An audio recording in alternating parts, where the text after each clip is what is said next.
Hey everyone, I lost the recording for this video, but I have some new stuff to show you guys. I made some improvements to my game, specifically in capturing Genovor. So we're gonna go ahead and test out capturing Puff Bun here, because I have a new capture UI menu that pops up upon, you'll see in just a second. Megapods, they're basically master balls. You cannot miss a Megapod throw. So we're going to catch that, and as you can see, a new menu will be prompted up here, and that is for Puff Bun. So we have a couple options here. Oh yeah, that displays your data. The pod we captured it in, the traits, the level, the icon, the whole shebang. And we have a few options. We can put in our squad, our box, release it, or rename it. The rename feature isn't quite finished yet, but I am working on it. As you can see on the right, we also have the PVs, the potential values. So anything green is good, anything yellow is bad, anything red is awful, and anything not colored is pretty mid. So that's for notice. So we're going to go ahead and put Puff Bun in our squad. Oh, there I am talking about it. So as I may have mentioned, I actually realized that the audio was not recording, so I'm going back into this video and re-recording the whole thing. Oh, I guess we sent it to the box. Okay, that's my bad. So we're gonna go get this Chowduck as well. Also gonna catch it with a Megapod. There we go. Alrighty. Chowduck was caught. And as you can see, its traits are Streamline Feathers and Water Mastery. And it's got some pretty decent stats, a couple awful stats and some bad stats, but other than that, all green. This one we're going to put in the squad, but I'm going to show you here that we can put stuff in our squad even if our squad is full, because I added the ability for us to be able to swap it out. So we're going to go ahead and swap out Skyvalan here, so that we can make some room for Chowduck, and it'll send Skyvalan to a box, and it'll send Chowduck back to our party. So as we can see, Chowduck's there. We can also look at his summary. We can show you his traits. And Streamline Feathers is a defensive trait that reduces the damage taken by water and wind generations. And Water Mastery is just an offensive water generation trait that boosts the power of water generation, so basically double stab. Yeah. So without further ado on that, let's check out our box to make sure Puff Bun's in there. He is. And yeah, that's that. I didn't want to get into an encounter there, so I rolled out of the grass, which is something you can do. Or just get a toxic type that can use repel. That's another thing you can do in this game.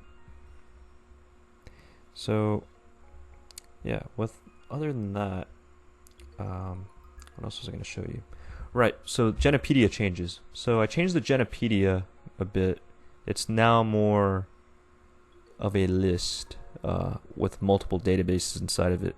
I'm going to be making this like a built-in game Wikipedia. I also want to show you a new feature in the Genovor database. So when we click on a Genovor, now you could see its base stats displayed in a radar chart, a heptagonal radar chart. So yeah, I thought that might behoove. I thought you guys might like that, enjoy that.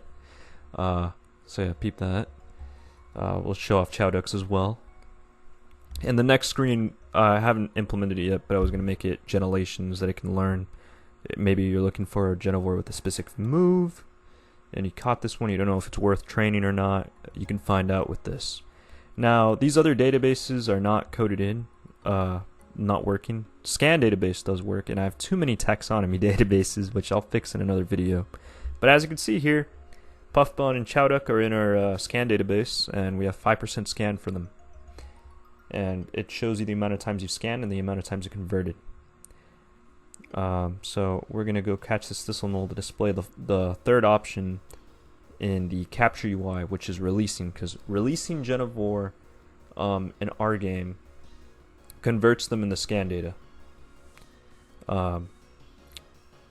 You get 50 and account for the multiply. Ooh, there's a perfect stat right there.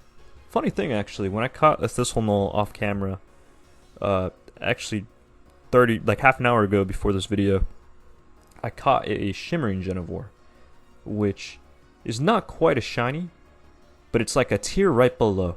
So it doesn't have a palette change, but it does have a entry animation similar to a Radiant Genovor, or what it would have in my game.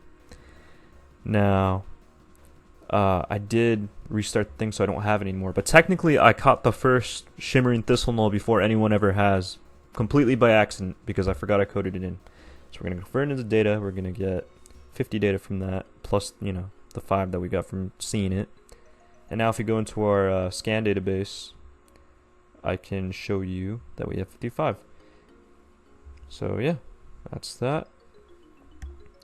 And I think along this part of the video, what do I do after this? I forget. I guess I'm here talking for a bit. But yeah, so, oh right, so there was a little bug there. Technically, because we released it, we didn't scan it. It still counted on the scan thing, so I gotta fix that going back. But that's not a huge issue. That's kind of just like an oversight. Not even really a bug. Not a huge issue. In fact, I think I fixed it literally right after this video. So yeah, without further ado, whenever Jim here wants to get out of the scan database, that'd be nice. The weather. Let's talk about that, I guess. It's been pretty. Oh, okay, we're finally out of here. So yeah. Oh right, I remember now. So we're gonna check out the database. So because we caught it and released it, we still have seen it. So you're just gonna be able to see the stats. I was trying to find an example of us just seeing a Genovor and trying to look at its stats and not being able to, because that's how I programmed it in. So without further ado, I believe we get into another encounter. Oh yeah, there's an anisect there. It emits light. That's its passive little effect. Some Genovor can just do that. Oh yeah, I was gonna show you guys the little bit of the rest of the map, because I did some modifications in that as well. And I was just like, oh yeah, it's so close to night. Why don't I just wait a little bit until nighttime encounters come out? And I was like, oh yeah, that's a good idea, Jim. So let's do that, I guess. I guess I could show off a little bit more of the map here. Yep. Alrighty. Oh yeah, I interact with this Vibrat, and then I light bulb idea comes in. I was like, holy shit, if I go now here, I can scan Vibrat, and I can show you exactly what happens when you haven't caught it. You see nothing. Yay. Yeah. So that's what happens there. And we're just waiting until we hit 1800 here, because that's when the nighttime encounters begin. Although I did that because it gives you a full 12 hours to explore nighttime encounters, even though it officially becomes nighttime at 1900 in this game. But I digress. I guess I'm showing the edge of this map.